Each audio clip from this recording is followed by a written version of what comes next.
తులసి మొక్కను పరమ పవిత్రంగా భావిస్తారు. అలాంటి తులసిని పూజిస్తే సకల సంపదలు చేకూరుతాయని పండితులు అంటున్నారు.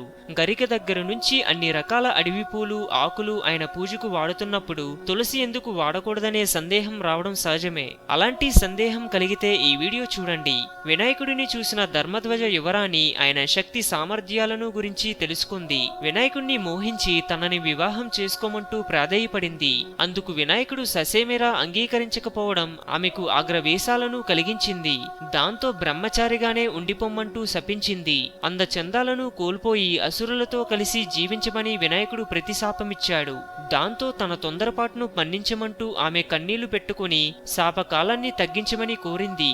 దాంతో కొంతకాలం పాటు రాక్షసులతో కలిసి జీవించాక తులసిగా జన్మిస్తావంటూ వినాయకుడు ఉపశమనాన్ని కలిగించాడు. తనని శపించిన ఆమె అవతారమే తులసి కావడం వలన తన పూజలో తులసిని వాడటం వినాయకుడు ఇష్టపడాడని ఆధ్యాత్మిక గ్రంథాలు తెలుపుతున్నాయి. అయితే వినాయక చవితి రోజున మాత్రం పూజకు ఉపయోగించే 21 రకాల పత్రుల్లో భాగంగా తులసిని సమర్పించడంలో దోషం లేదని అంటున్నాయి. హిందూయిజం గురించి మరెన్నో గొప్ప గొప్ప విషయాలను తెలుసుకోవడం కోసం మా ఛానల్ని సబ్స్క్రైబ్ చేయండి. ఈ వీడియో మీకు నచ్చినట్లయితే లైక్ చేయండి, షేర్ చేయండి.